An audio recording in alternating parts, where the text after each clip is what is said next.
It's Akeel. It's amazing that in a matter of 72 hours, we are sitting here and talking about it. I spent 26 years with Coca Cola company, around 15 years in India. I think started doing small jobs in a very early age of my life. I took a retirement. We call it a voluntary retirement. And then I was searching what exactly I like. And trust me, I'm still searching. The most important thing is that the more you have people who are working with you are smarter than you, your chances of being successful is much more. And the Ikigai is basically finding their purpose. And that's so interesting because you are now, let's say, seeking or exploring, like what is it that really drives me? Very nice, very correct. So guys, I am here with a very, but I have to say it like a very special guest. I met this amazing gentleman only a few days ago at a polo game, right? Absolutely right. I was standing there and my colleague, actually, and a friend of mine, Sade, she came running up to me. She said, Michelle, there's a man that wants to meet you. And I'm like, who's that man? It's Akeel. I said, Akeel who? You got to figure that out because he wants to know who you are because you are a super connector and he never heard about that. So then Akeel popped up in my sight and we started laughing. We couldn't stop. That was actually how we met. Absolutely. And we kept on chatting like for an hour. We couldn't stop chatting. Very deep conversations. And I was like, Akeel, you have to be on my podcast. So Akeel, welcome from my heart to yours. Thank you. Thank you. Thank you for being here. Thank you for taking the time. For me, it's always very important. Like I only work with people and I only interview people that have a really warm heart. So I got that feeling with you. That is why you're here.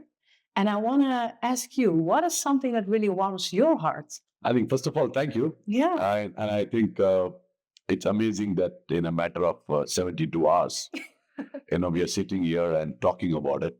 It never happened with me, by the way.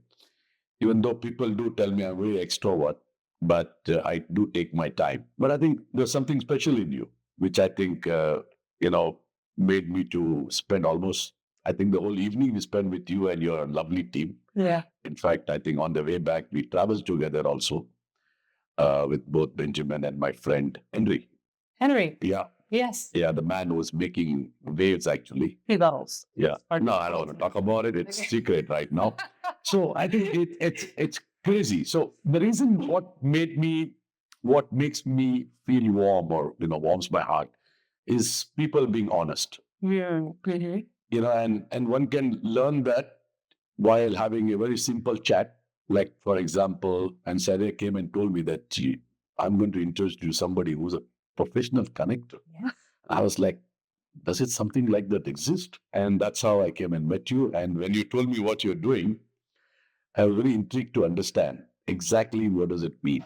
Mm-hmm. And took some time actually to know you and your team. And I must say, it was like as if we know each other from a long time, the kind of discussion we were having.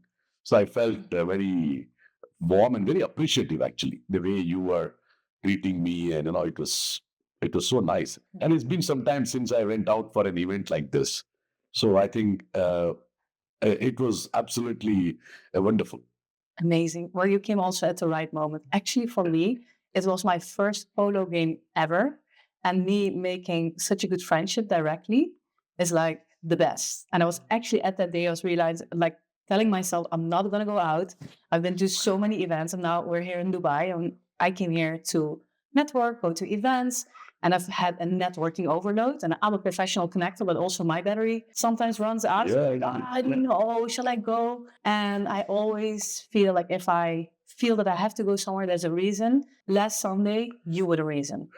I know for sure. That's very nice. But actually, I didn't even realize who you are or what you do. And I always like to connect with people based on their genuine hearts, their warm hearts. And then I actually found out that you have a very extraordinary career, right? So maybe you want to share a little bit about your journey. Yeah, I think I'm basically from India. Let me start with that. Grew up in south of India, which is very warm in Chennai. I think started doing small jobs in a very early age of my life. no regret, to be very honest. I think I feel today when I look back, I feel good about it, that I could stand up and do things. Probably that's what helped me. Did multiple jobs, let me put it that way. But my last one was the most memorable one. I spent 26 years with Coca Cola company, around 15 years in India.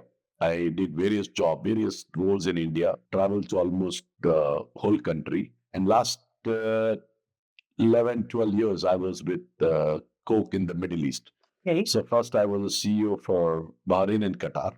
And then in 2019, I moved in here as a CEO for Bahrain, Qatar, UAE, and Oman, handling the bottling business. Now, bottling business is the most complicated part of the business. Mhm. So you have local shareholders, you have a company, you have Coca-Cola company. So I think that was a very interesting phase here. Coke, I think they say it runs in my blood because you've been with them for 26 years. You will have everything about it. And I was talking to Benjamin while coming that, when I look back today, sometimes you feel that you've given a lot to the company. But I think in the long run, it's also the company's given you a lot, both in terms of your career, in terms of the life you lead. So I was just telling him that, when I was one of those days I was free and I was passing through my passport, I said, let's see how many countries I have seen. And I've seen 60 countries. Wow. That's almost 1/3 of the world. It's a lot. And it's purely because I had a role like that, and we were going around. So I think that was the professional career. It's not stopped there. And then, of course, last year I took a call to saying that let me take a break. And it was the same job I'm doing again and again. I thought maybe I'll do something else. I took a retirement. We call it a voluntary retirement. And then I was searching what exactly I like. And trust me, I'm still searching. You're still seeking. I'm still seeking what I need to do. Now, that's a very interesting part of it. Even though after working for 26 years with Coke and other couple of companies, I'm still seeking what exactly I need to do. Okay. I'm doing small work right now, mentoring some startup CEOs, investing in some startup companies, being a board of a couple of advisory companies. I'm also very intrigued about tech setup. So I'm doing something work with this setup. And then, of course, I meet you and you say, okay, so now you're in the right place. So that's my journey. That's beautiful. That's beautiful. And also what I can remember, because we spoke about it, we were sitting at Polo, we were watching the horses, the game. And you told me as well a little bit about, your childhood and where you're from, and that you worked yourself really the way up. And that is why I could resonate with you. I told also a little bit about my childhood. I know. When I heard your childhood story, I felt that I think I had a much better than yours. Well, I think it's not about comparing. There's no better or worse. But I think it shows your grittiness, how you managed yourself. Yeah. I was actually very impressed. In fact, I went back and I was talking to my son. Okay. And I showed you a picture. Okay. And he said, "Are you sure, Dad?" I said, "Yeah." I mean, why are you asking? Yeah. He said, "She's so pretty." I said, "What is pretty got to do with her life? She had a tough life." Yeah. So I think, yeah. Thank you for saying that. And I think also why we invite, let's say, is because we can resonate. We're real people. And what you said, the honesty and your genuinity, I can feel really when people are real. And I can also, there's something interesting, I can tell in someone's eyes, I call it the sparkle. If someone is full of life or not. I meet people all around the world, people of my age, of your age, and can be. Maybe in your age and my age. I'm sorry. Same age. I take your offense. I want to get out with that from this. We're the same age. We're the same age. No, but some people that I meet, they, for example, are extremely successful or leading a life that they have certain dreams, but I can tell in their eyes if they are full of life or not. And you're seeking, but you are full of life. You're excited to learn. Absolutely. Right? You're excited to... The reason what brought me to you was, for me, it's like a child, What is this professional connector? I mean, I understand the word professional. I understand connector. But I've never felt that somebody can make this as a professional career. Yes. And actually make people's life. Yeah. Because I think the kind of work you're doing, you're not only connecting people, but you're also ensuring that they are happy, they are successful. I saw some of your videos. Yeah. It was so beautiful. Thank So I think when I say I'm seeking, it's not I am unhappy or I'm not. I think I believe that everybody has a life, you. and I think I have been most blessed Yeah. from where I started and where I am today. Imagine being a CEO of one of the best company in the world, top 5 companies for almost 100 years, Yeah. and spending almost 26 years. I think it's a blessing, Oh, and it's a dream for a lot of people. Yeah. So that when I say seeking, is it probably somewhere something inside me believes that I need to do something else. Yeah. I think I have maybe I don't know what is that something. Yeah. That's the point. Yeah. So it's interesting. We can have a conversation about that as well. I do want to understand like your background a little bit more, because you worked for 26 years in this leading company. You're CEO and you're so damn humble and cool, right? Like I have a totally different image, and I met people who do similar things.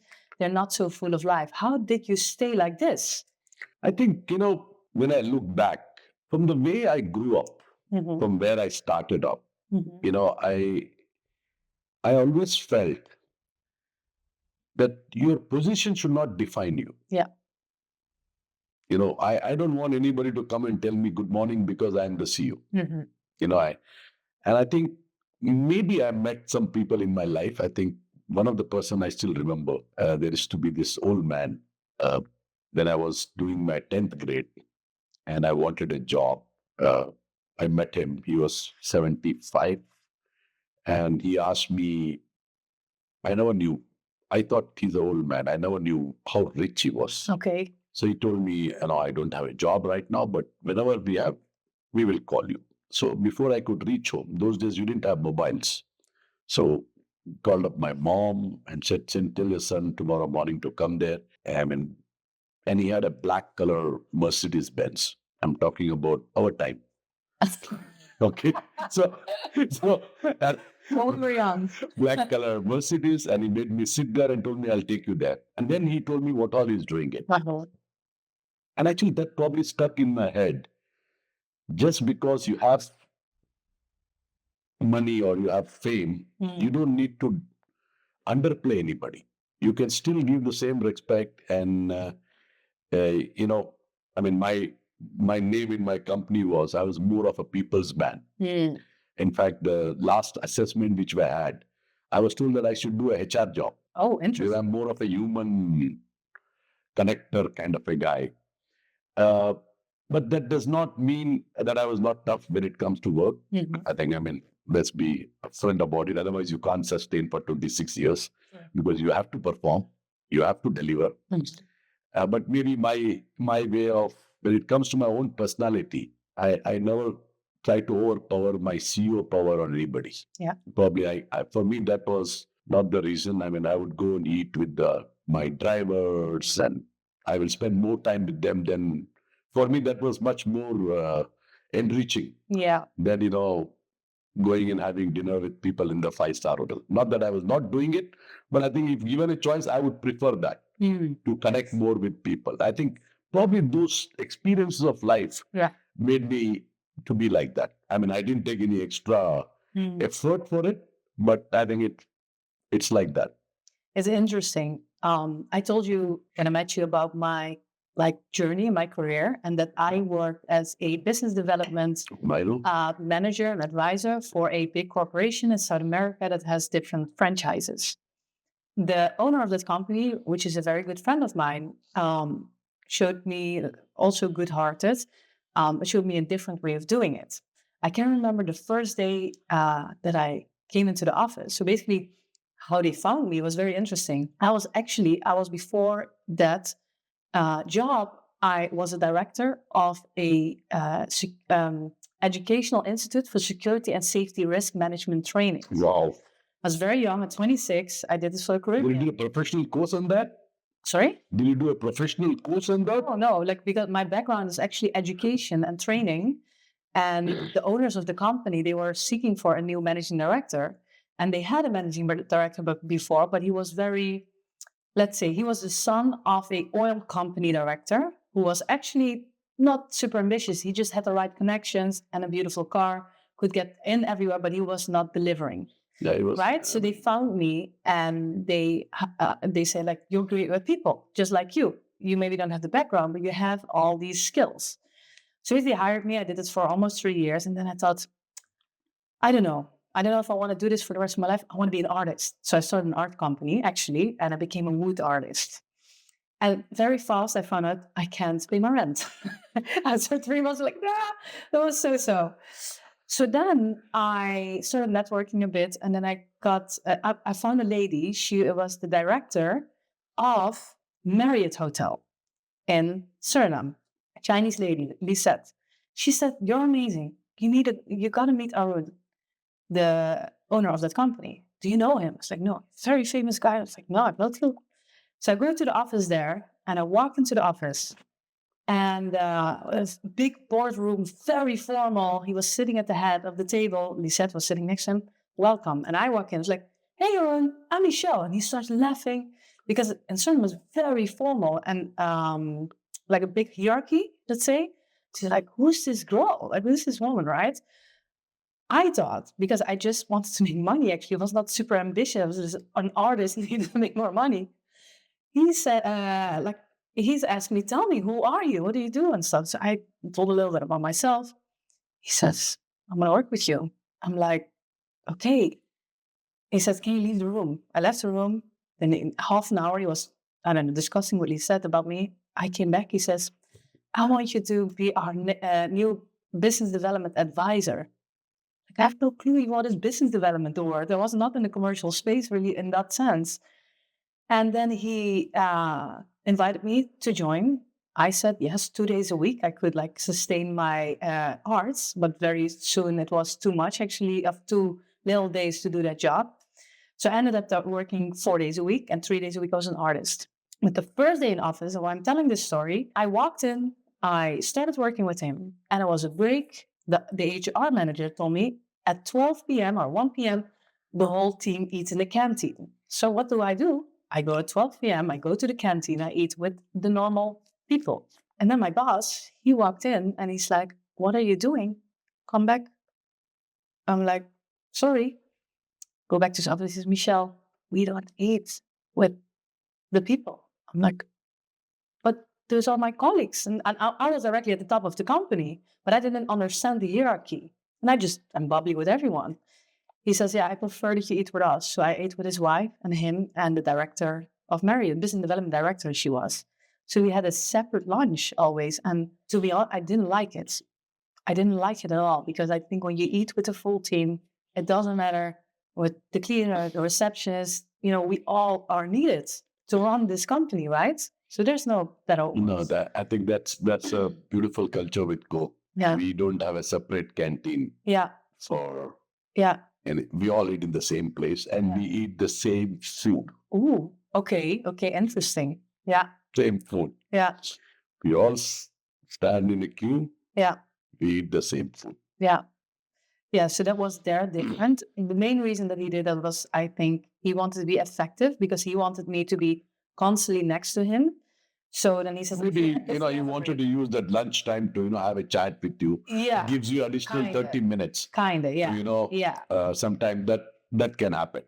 Indeed, but I did like with the people Culture wise. So talking about company culture and leadership, like I'm the CEO of my company, but I'm a humble, bootstrap, small startup. Totally different ballgame, obviously. And I'm very honored, by the way, how fascinated you are with what I'm doing. Because when I speak to someone like you, I'm like, "Oh my God, I was the CEO of Coca Cola." And I'm like, like really having challenges in my small company to get it all together. But I'm also the founder, and it's all bootstrap. But can you tell a little bit more about how is it to be a CEO of such a big company? I think. What do you do on a daily basis, and how does it look like? I think first of all, I think your job is tougher than CEO of Coca Cola's job. Yeah. And I'll tell you why first. Because you have a brand. Mm-hmm. That brand, of course. Now, if somebody was a CEO in early 90s when we started, early end of, we're a 137 years old company. 137. Yeah. Wow. Okay. started from a medical shop, pharmacy in Atlanta. So your job is definitely much, much tougher than my job. Interesting. In a way, hats off to you. Oh, Okay. thank you. Now, but what happens if you are a CEO for a Coca Cola company or a big company? One of the biggest difference which I found, and that made me work with that company for 26 years, because I never felt I was working for them. And they never made me feel that I was an employee. The feeling I got is that this is my own company Beautiful. and I am running it. Of course, because if you're operating in 200 countries, you need to have some governance, some quality control, some processes. Yeah. Otherwise, you cannot run a country, right? A company like Coca Cola. So I think the culturally, the key message was that this is your company, this is your people. You need to run it the way you run your Yeah. company. So I think that was good also, but that also put a lot of pressure on you, right? Because remember that when you get so much of freedom to run, you have to be on your own and you have to do it very well. Yeah. I think that's something which helped most of us in the company, and me, I think, to ensure that the brand, see when you wear the T-shirt of Coca Cola, you're not wearing a T-shirt. You're wearing the value of the brand, your pride of the brand. But along with the pride comes accountability and responsibility. Absolutely. And I think that is something which one learns when you work with a company like that. Does it come with a lot of pressure? Massive. But in the end, like I said, it's so much of fun. You're creating your own baby. Yeah. You have, like I had at one time when I was in India, I had almost 8,000 people who would look up to you. Wow. Now, I used to always tell my people that, remember, those 8,000 people, they want us to succeed. Because if we don't succeed, they won't get the bonus. They won't have the salary. Sure. So I think that accountability and responsibility makes you actually work in a very responsible way. Yeah. And I think that's something which I learned. But I think the culture of the company was very, very inclusive, in a simple word.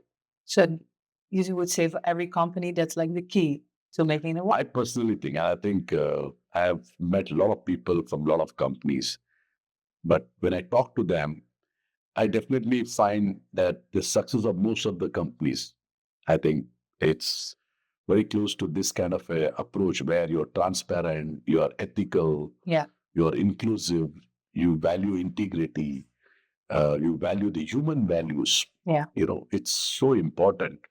I don't know. I must say this, but I will say, in our company, the score of people, your people score was valued more than your performance score. Oh, wow. So that's what were their metrics, actually.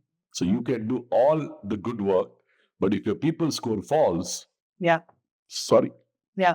So do you think that they recruited you? I don't know if you were recruited or applied for that job, how you got in was based on this. I will tell you, if I tell you my story of recruitment, you will laugh. Can I know? Can you share? All right, I'll do that. So, like I said, I'm from India. Yeah. And India, every second person has 2 degrees. Okay. They're very qualified. Education in India is massive. Yeah. But not everybody, but whoever studies. So I studied because of my background, I told you I was struggling. So for me, doing a graduation, a basic commerce degree was a challenge. So I studied in a university, not a top 10 university in India or something, a normal university. Small town. Yeah, no, in the city, but a city. yeah, I was to be in metro. Yeah. But anyway, but there's a lot of difficulty. People will complete the graduation in 3 years. I completed in 7 years because I was never there. Yeah. So every time I had to come and write one exam and go away. So during my tenure, I worked for a company called Electrolux. You know Electrolux? I heard of People were in washing machine, vacuum cleaner. Yeah. Electrolux. It's called Electrolux. I think Swedish company. Laundry machine for Yeah, that. Swedish company. Yeah. So they had a collaboration with an Indian company called Tatas. Tatas are very big. Okay. The people who bought Jaguar. Yes. Just to give you a small perspective about them, how big they are. So I used to be selling vacuum cleaner door to door. I used to clean their houses. That is what you were doing? That was my first professional job. Very good at that. Yeah, I was number 1 salesman for almost 6 months in a row. After that, I got promoted. I became a leader at the age of 19. Wow. Wow. With your vacuum? Yes, I became a supervisor, group leader. Anyway, so I did all that. So there in a place called Patna, I met some people. Okay. I was a bachelor, single, 20 years old. I was sent to India's most dreaded place, very difficult place those days. Okay. Anyway, I went there because I could speak their language, Hindi language. There I met this gentleman called Atul Jain. I want to specify the gentleman's name, the man who changed my life to large extent. He was double graduate, Okay. and he was double graduate not from a normal institute. So first he was a IIT, Indian Institute of Technology engineer, Yes. from the best of it. That means those days they used to select 200 people, and 200,000 people used to write the exam. So the ratio was out of 200,000, they select 200 Mm-hmm. cream la cream kind of people. Wow. After finishing that, he studied in IIM, Indian Institute of Management. It is in top 10 management institute in the world, Wow. not in India, in the world.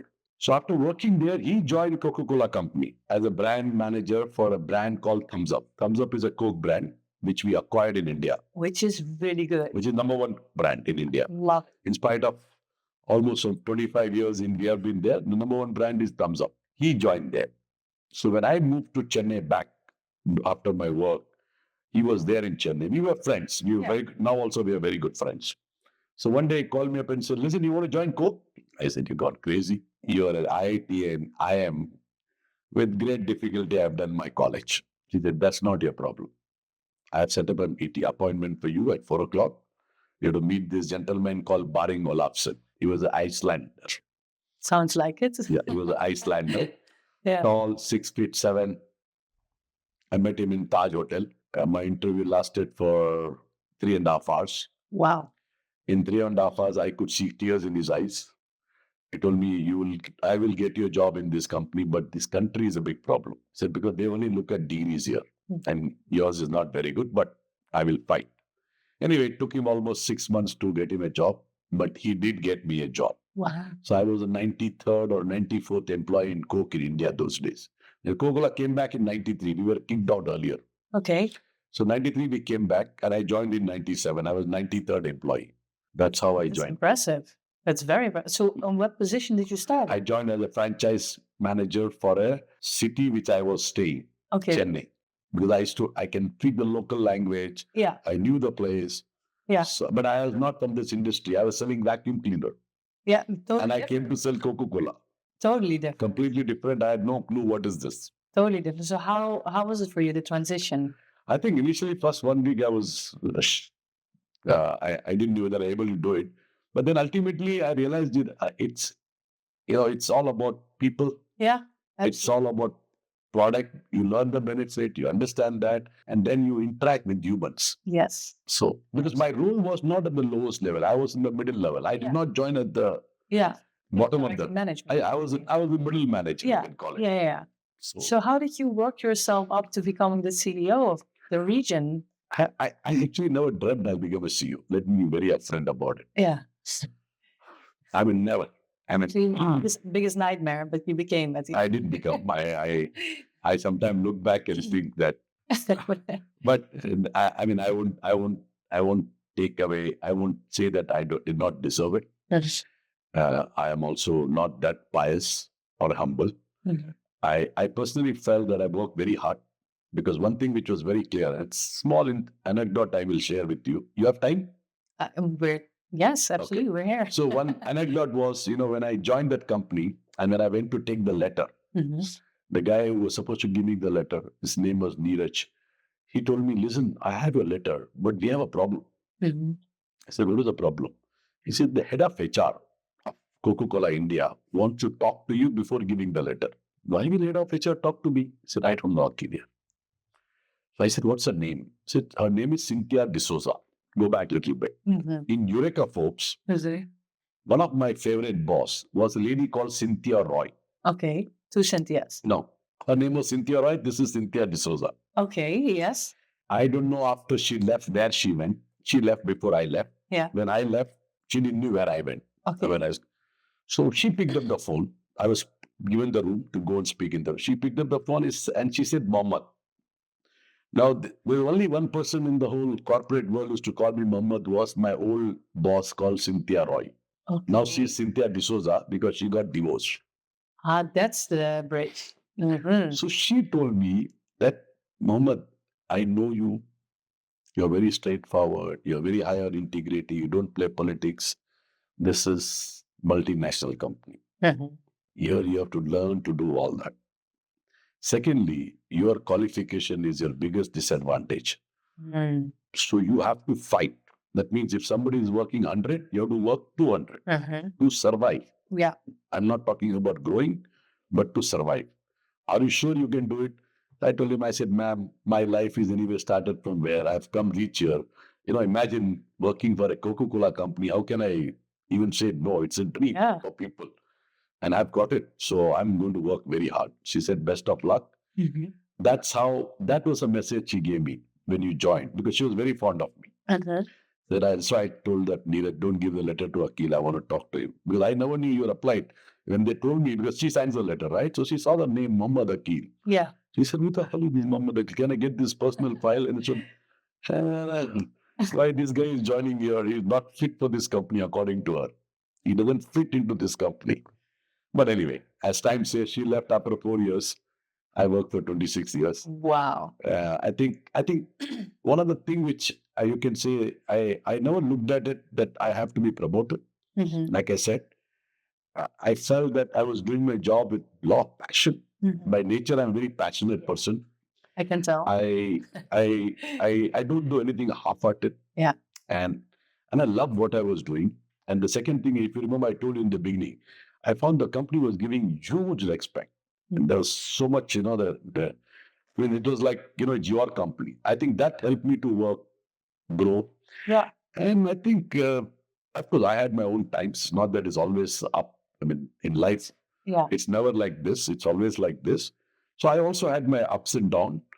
But I had some amazing colleagues, my bosses, who actually always encouraged me to do the right thing. And so that's how I grew. But I think one of my other famous quote in the company was, I never work for my boss. I work for my people below me. Oh, I love that one. I never Love that one. I never did what my boss wanted it.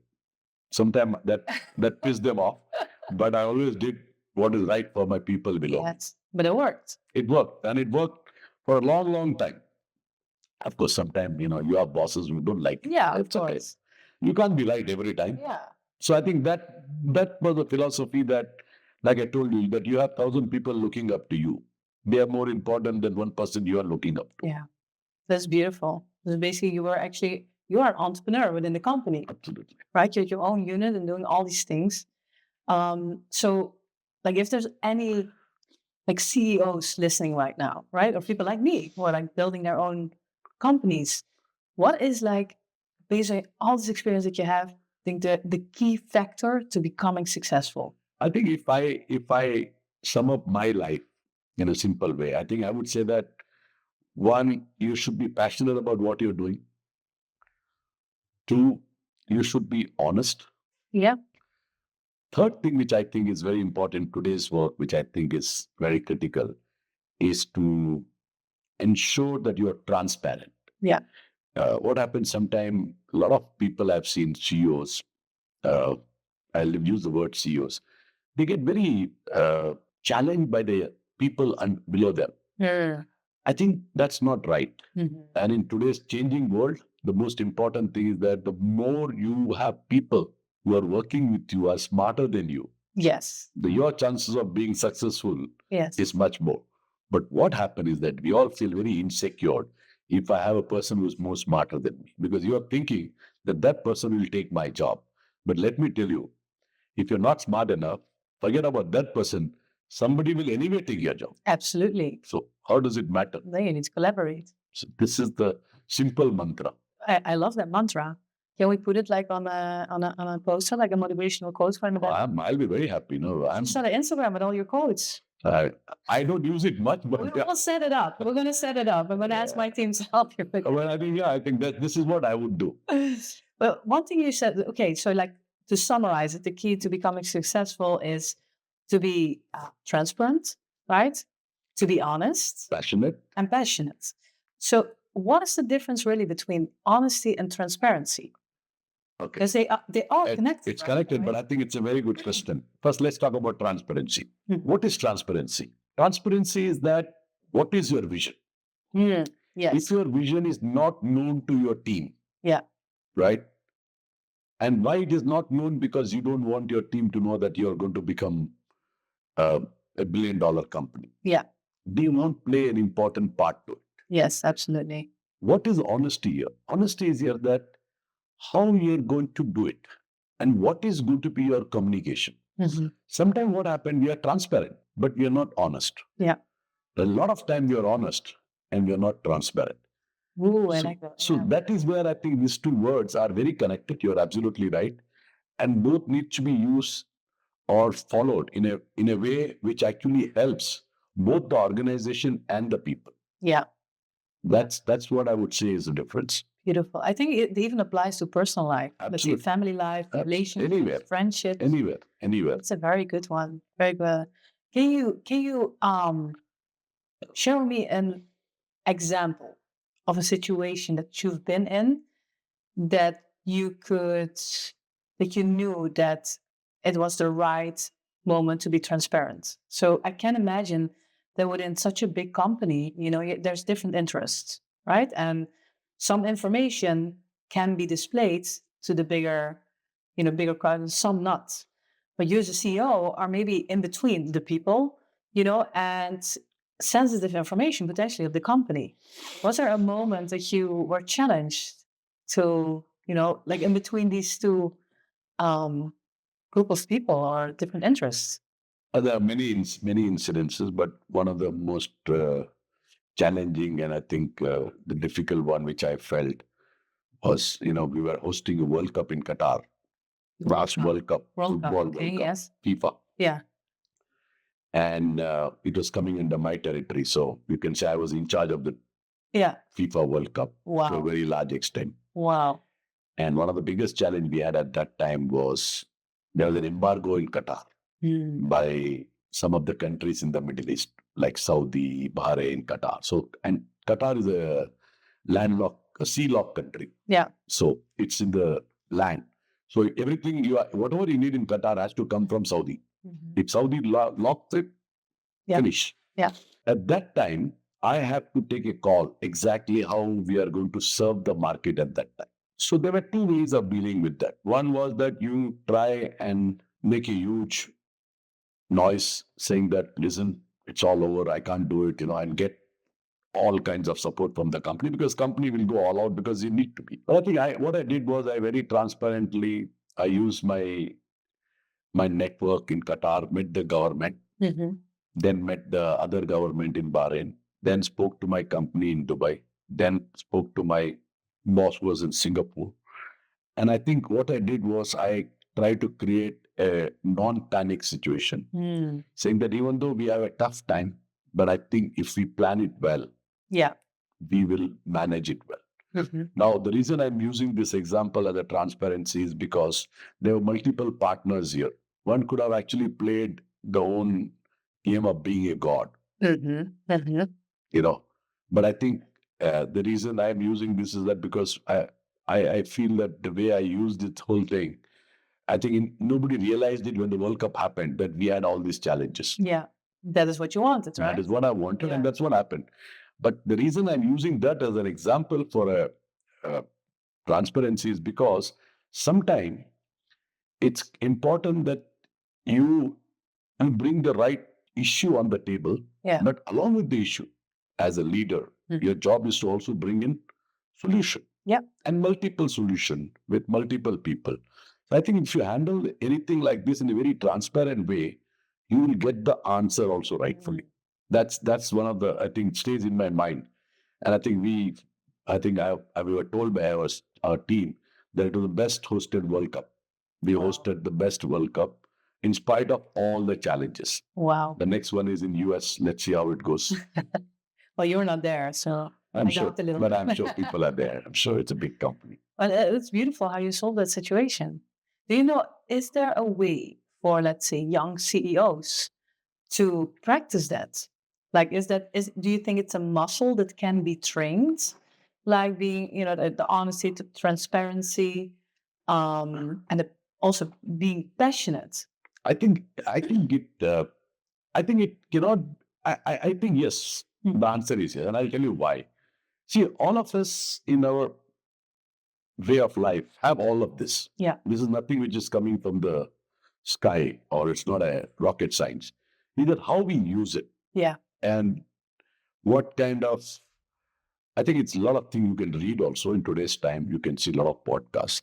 And then you can do a little bit of hand holding, some mentoring, some coaching. I think it's very much possible. Yeah. And I think today's CEOs are learning it, to be very honest. They're very good. Some of the young CEOs I follow nowadays are definitely much better than what we are seeing in our time. Honestly. Well, now it's visible with social media. Yeah. I think it's very much possible. Yeah, because you just said, like, it is possible with the hand holding, with the right support. And I always talk about that. Like, I'm all about creating the right network and the right environment. I think you're doing that actually. I am, because you're connecting this person to that. Yeah. So I think Absolutely. This that's what I said. It's such a wonderful, wonderful. I don't know how do I put it. You're a very Professional. What are you? wonderful professional, and you're a CEO, but you're wearing multiple hats. Oh, multiple. The challenge is that you're not wearing one hat. You're wearing many, multiple hats. Yes. Make it easy, like 500 or so. I think many hats. There used to be that book, right? What is it called? Hat. A very famous book. He has to have different color hat. Okay. I forget that. I don't know. A very famous writer, by the way. We will find it out after. Yeah, you will definitely. You read about it. In fact, read about it. Yeah, it's a hat book. I read it long back. Multiple hat, and every hat has a. Okay. Every color of the hat. Yeah. Has a character. Mm-hmm. Well, it's true, because for me, and for you as well in your career, when you have to shift into different roles, there are different things expected. Yeah. Right? When I'm leading the team, or when I'm creating new ideas or products or innovations, when I'm interviewing people, it's just like you're shifting. The core in that, and that's the transparency and honesty, is part of that, is being truly yourself. And that's what many people say to me, like, Michelle, I've seen you in different situations. You work with very successful people and people who just start out, or when you speak to a cleaner here in the lobby, you're always yourself. Absolutely. Right? So I think that is something actually that cannot even be trained, that should be unlearned by people, because some people teach themselves to operate as another person in different roles. But I think in the core, if you can always be yourself, but understand the different responsibilities and interests that you have, then you can come very far. Absolutely. So important. You cannot copy somebody. Exactly. And you feel it. And that's what I meant actually at the beginning. Genuine people, warm heart. You can tell if someone is fully in their ikigai. Have you ever heard about that concept? No. Ooh, this is super interesting. Maybe, like, I would love after also, like, in the upcoming months, like, let's go for dinners, and I want to help you to find your ikigai. Wow. Because my business, actually, because you told me, like, you're a pioneer. I created something that doesn't exist in the industry. I went on a wave of remote working, digital nomadism, and location independence and entrepreneurship that didn't really exist yet. And there were programs for people like us to, let's say, like, live together, work together. But I created a program where I facilitated people to get the most out of their time together in order to collaborate. I know. It's amazing. I saw your video of your island. What is this called? Nomad Island Fest. Yeah. Where are you going to speak? Inshallah. Where are you going to speak? But my company is built on the principle of Ikigai helped me to build it. Ikigai. I-K-A-G-A-I. Ikigai. Ikigai. It's a Japanese concept. I've heard this. Yes. I've heard this. And actually, in Japan, there's areas, they call it, is it the blue zones, where the highest concentrations of people get the oldest. So you have the most amount of people there of 100 plus years. Yeah, I know. And they did research on it. Why do these people get so old? Besides, like good air quality, good food, moving community, they all live within their ikigai. And the ikigai is basically finding their purpose. And that's so interesting because you are now, let's say, seeking or exploring, like, what is it that really drives me? Very nice. Very correct. And the ikigai is a combination of three things. Is what is it that you're naturally really good at? What is it that you're really passionate about? And what is it that the world needs? And that also can monetize. If you put these three things together, let's say three circles, you get in the middle a small circle where you have the overlap, and that's the ikigai. And that is where my company is created. Because when I started this, actually, and I told you a little bit about this, like, how did you start? Like, my background is in education and social work, totally different. Then I moved from the Netherlands to South America. I ended up working in corporate. I became a director of a training institute. I did arts, I did all these things. But in my bones, I felt I want to travel the world. There's so much out there. I felt I need to go. I need to see places. I need to meet people because you don't know what you don't know. So when you look back, you should be very proud of it. I am. And I'm also proud of you. So we're proud of each other. So I feel it. It's so amazing. You're doing it what you're loving it. Yeah, exactly. But I didn't know until a few years ago when I found out the concept of ikigai. Because So who's your ikigai? well, what I'm doing right now, that's my ikigai. That's your ikigai. Okay, the purpose. Connecting people. That's your ikigai. To help them find inspiration, collaboration, and so it's not a person, it's a purpose. It's a purpose. Got it's it. A purpose. Got Indeed. it. Got it. Got it. So what I did, so like when I decided I want to travel the world, I want to be location independent, I basically started like this, literally, because if people want to make money and still travel the world, mostly they do that when they like online. You can make money online, an online job, or be a freelancer, whatever. So I literally Googled how to make money online and where can you make, good money. You Googled that? I literally Googled that. And what did you get? I found Facebook ads, doing Facebook ads management for other companies. I'm talking about 8 years ago, 8 years ago. And now, like, I'm not good at it anymore. Like, it changes so fast, the technology and the strategy. Now there's only one answer you'll get: buy cryptocurrency. Yeah. I wish I bought it then. See, I tell you, I always hear this. And I always say you should never feel bad about it. Because then your life you'll never be happy. Yeah. I wish I would have bought this house at $100. Today it is $1,000. Yeah. I wish I would have bought a crypto at $10. It is $100,000. Yes. Well, I prefer to not talk about it, but I don't regret anything. Let's say it like that. But what I then did, like, I taught myself digital skills. So I got my first clients. I worked very hard. I taught myself skills that I didn't have. And I got my first clients to build like Facebook ad campaigns, websites, social media strategies, everything marketing. I did that for roughly a year. And I found out, okay, this is cool, but I miss working with people. The only climax I had in my job, let's say, because I had different clients, and like, okay, we're going to do this campaign, and what were the results, and what is the money that you brought in? But I was not interacting with people like this anymore. So while I was living in Bali, many people work online, they live in Bali. I have the beautiful dream life, I have, like a beautiful Instagram, all the beautiful photos. But while I was doing that, I was making money online. I started feeling miserable, actually, because I became very isolated. It was me and my laptop. I was working, and then I went out in the evening. I was partying, but it was not so much like, hey, what are you actually working on? What do you need? How can I help you? So I started talking with many people, and openly share about that. I started feeling lonely and depressed while I was building this because I didn't have a support network, basically, around me, even though there were people working online. I interviewed 40 people asking, okay, what are you doing? What are you building? What are your struggles? I feel like this. Do you feel that as well? And I found that many people also didn't have their support network. And I loved it so much to listen to their stories.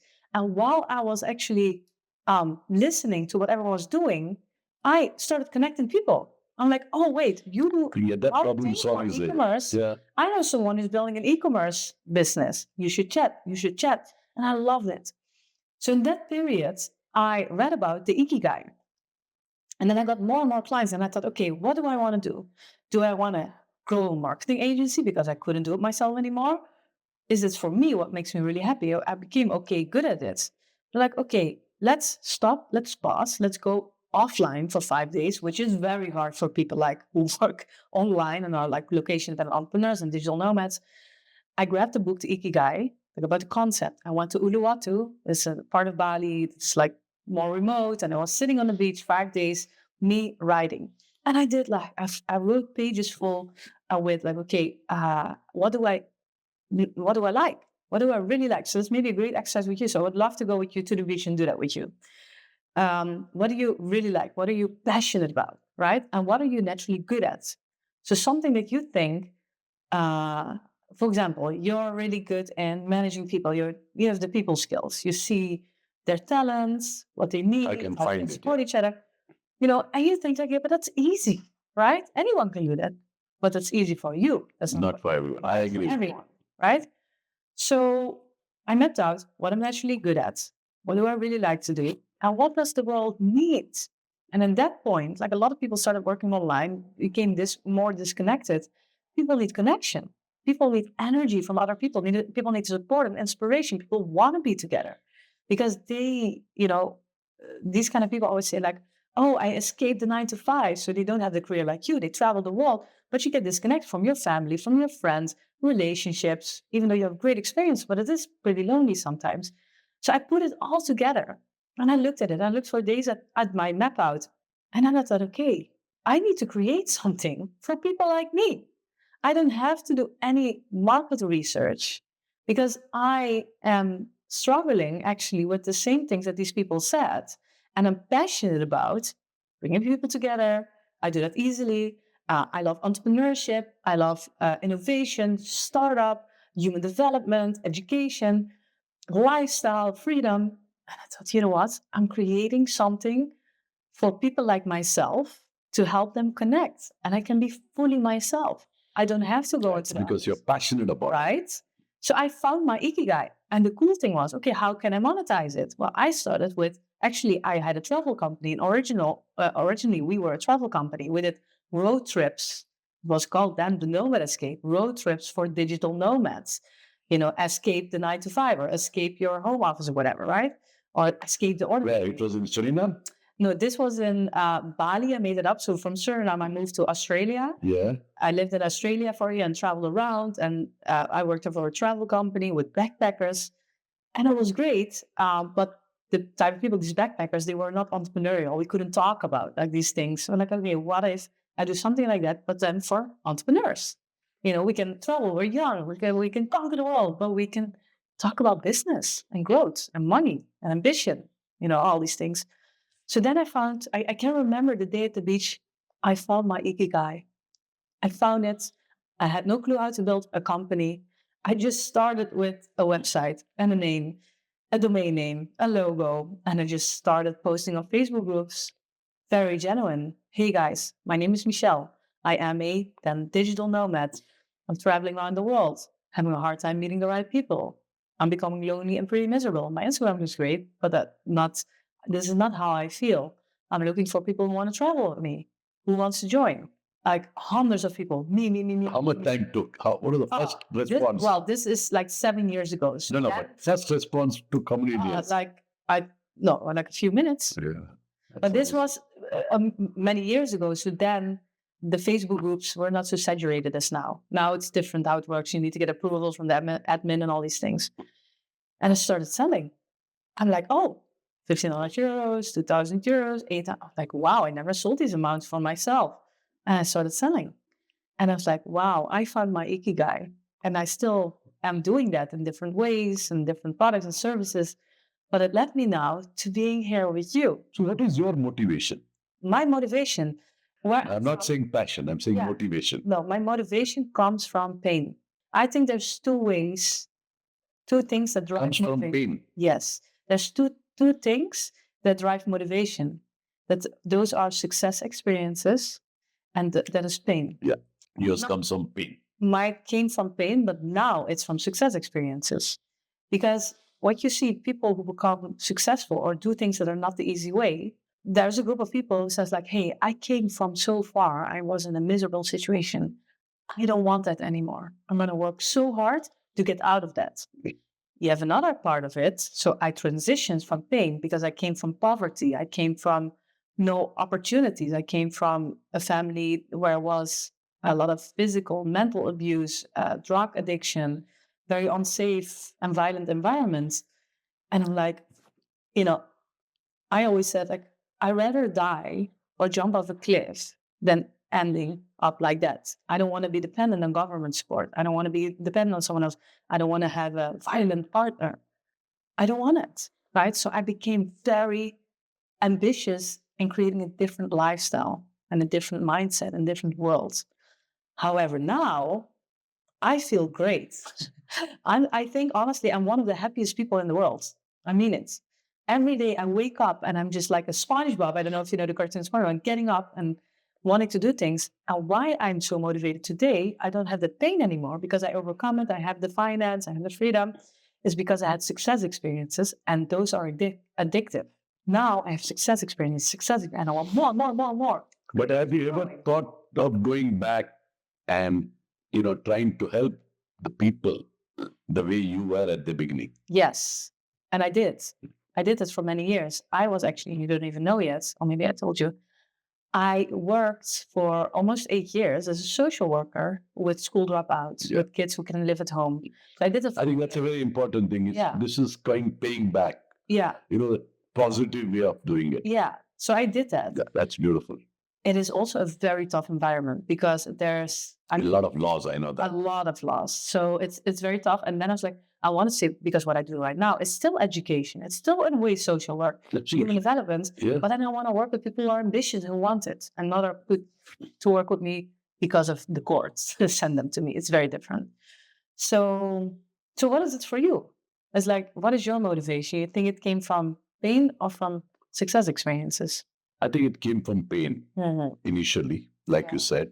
But as I started growing, and I was in an environment which was difficult, so I kept on saying it. But a lot of time I felt that my success, Mm. I don't think it came only because of me. Yeah.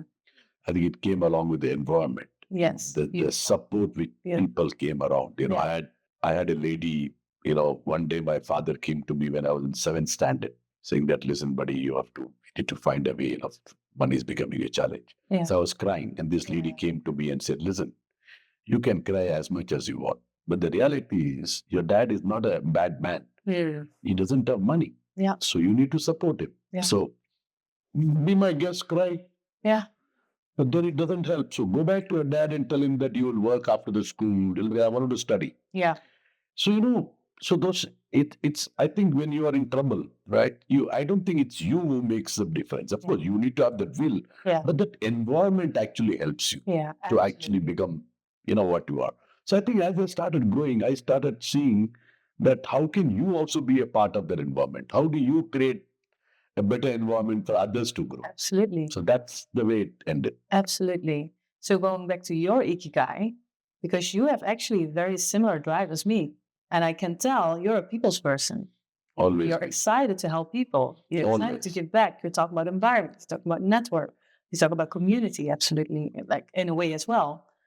So do you think that your ikigai could be in that field? I think so. Yeah. I think so. But I think like you did, right? Probably I need to challenge myself a little more to probably see if there is something else inside left out. Yeah. I don't know. We're going to explore. Maybe I kept on, I always say this. Some people ask me, so I went for the college. I remember this university, and I gave a small lecture, and then I had a question answer. So the one lady asked me, so how do you plan that you will be a CEO in 5 years' time? Yeah. And I was actually taken aback because I never planned. Yeah. And I didn't know what to tell that young girl. So I just looked at her and I said, you want the honest answer? She said, yes. I said, I didn't plan. Yeah. He said, then how did you come? I said, I don't know. Yeah. I'm like the river which is flowing, right? So it kept on flowing and I kept on growing. I never questioned. I kept on doing what is I need to do. But I didn't say, like a lot of people, right? Like if you go for an interview, first question would be, so where do you see yourself in 3 years? Yeah. People don't know where you see yourself in 3 days. Beach in Thailand, guys. Yeah. That's where I see myself. So I think I maybe I don't know. Maybe I need to learn. Maybe I need to learn. That's an honest one. I never. That's why I said I never thought. Recently my younger son was a very emotional child. So he told me, Dad, have you ever thought what you really wanted to become? Mm. And I said, I never thought. I said, why did you think now at least? Yeah. You led your life in various ways. First your brother, sister, now us. It's time for you to think what do you want with life. Yeah. So yesterday, in fact, I spoke to him. I was telling him I'm meeting somebody like this. So I hope you get to know what you want in life. He said, okay. I think it's interesting because your son was asking, what did you become? What do you want to become? What right? do you want to become, not what you have become. But it's interesting because this is who you became. And you're wonderful. You're amazing. I'm everything good. But he says that have you ever thought this is what you wanted to be? Interesting. I said, I don't know. He said, you became. Yeah. Because, I have a habit of telling them the stories, and they're reasonably good kids. Yeah. So they listen to you. Now the children don't listen. This kid listen. So they listen. So now they're at the age where they are challenging me, saying that, is this what you wanted? Yeah. So check, ask yourself. So I am like, okay. And when I said, I'm happy the way I am. He said, my son said, no, it's not about being happy or unhappy. Yeah. It's about, this is what you wanted to be remembered. Yeah. This is what you wanted. Oh, that's what he means. It's this kind of like rich legacy. Yeah, this is what you want to leave it on your graveyard when you go. Oh. So okay. Going there. So thank you. What's the name of your son? Eddie. Eddie. Thank you, Eddie. So it's a great question, Eddie. Yeah, Eddie has a lot of tough questions. In your end would come, what would you like to have that people would know you for? Correct. That's what he said. He said, you don't have the answer yet, you would say. So Eddie, the guy who keeps on challenging me. That's good. He would be a great podcast host as well. He's an actor. That's why. He's the one. He's the one in Juilliard. I think I should invite you in the future back, and then we're going to talk about what you became or what are you working on at that point. I'm very curious. Yeah, I don't have an answer for it. So if you ask that's me, why we're gonna come in the future. I would come and talk to you like this only. We can do this. Like I can do this every day with you. That's not a problem. We just put it on. That's fun. Okay, the final question. We're gonna wrap up slowly. Thank you. What do you think? Because my podcast or the episodes I'm making, I want to show people about the concept of like wealth and global freedom. Right? And building wealth, you can do that in different ways. You went in the corporate way, you built yourself up. But what do you think? What does wealth truly mean? What does wealth mean to you? I think wealth truly means to me is freedom. Yeah. Mm-hmm. I think wealth is not a bad word. Mm-hmm. I think it's very important. And I think along with when you build wealth, you don't build wealth just to stay in a nice place or something. I think because you also create the whole environment around you, which makes wealth. Yes. So making a wealth is not a bad word. Yeah. In today's time, I think there are multiple opportunities of making wealth. Mm-hmm. So when I was growing up, so you can make wealth in many ways. So one is your salary, your savings, your business, your saving, your investment. But in today's time, I think one needs to look at it in multiple ways. But along with the wealth, I think one needs to also learn to be conscious about the environment, conscious about the people around you. There are multiple things you can do. But wealth is not, according to me, is not a bad word. And I think if you ask me, I think probably I will try and make a question for you if that is the correct. So your question could be, okay, so we heard all your stories in this. So out of this, how do we make, what is the message you give to my audience? Yeah. Is that can we make wealth after listening to Akeel? Well, then this question is, because you say wealth equals freedom. I think so. Yeah, absolutely. True wealth is freedom. Absolutely. So for anyone who's listening and say like, yeah, but how do I get there? I think For example, when I started working very early in life, I told you those days the salaries were not very big. Over a period of time, once all my responsibilities of education of families got over, I hooked into one or so. My advice to you or the people who are listening to you is that to hook into one of the stuff which you can do to Yeah. build your wealth. Yeah. Because how do you build wealth? You don't build wealth by putting money in one place or investing in one place or doing one thing or earning. That is not going to create wealth because you will spend. Yeah. So for me at that time, I think the wealth building I did was I started investing small money on real estate in the construction. Okay. Yes. I started very early at that time, talking about 2001. Okay. This is almost 25 years back. So I started telling that, listen, we need to start saving money, small money. So any on-plan building, which is starting the construction, small money. Yeah. Now, if you're working for a company, you can never become rich. It's not possible unless you use your saving money to invest in the right place. Interesting. Yes. Now, you can have, today there are multiple opportunity you have to do that. But you have to pick up one passion which you believe. The question today is, you talk about Bitcoin. You did not buy because you did not trust. You did not understand what is Bitcoin. Yeah. Today you understand. Exactly. But at that time, somebody came and told you, listen, I wanted to buy Bitcoin. It's $10. What the hell is Bitcoin? Yeah, exactly. No, they're going to mine only 500,000. But excuse me. That was exactly my reaction. Yeah. Yeah. But over a period of time, now we understand. So one needs to pick up that passion, what you have to understand. And I think that's the way you build the wealth. I would say this is the best period in terms of building wealth. Yeah. We are in a world which has all opportunities. Yeah. And I think, like, for example, your own organization is doing so much to help people to build the wealth. Yeah. Yeah. Helping others. Very absolutely right. Yeah, amazing. And I'm so excited to help you. Actually, we should do a whole series around you finding, like, we're going to call it Akeel finding his passion. People will get bored. We're going to make a separate series about Only you and me will talk then. I love that. Akeel, thank you so much. Thank you very much. Thank you very much. No, really, your story is really touching. I can only imagine where you're coming from and how you built your story with your father, that you're now yourself a father of two sons, and one is like the most prominent acting schools in the US. The other one is like challenging you. The only thing I've told him that you need to ensure that we walk on the red carpet. Exactly. But tell him also, we are waiting for it. Bring me as well. Yes. Bring me.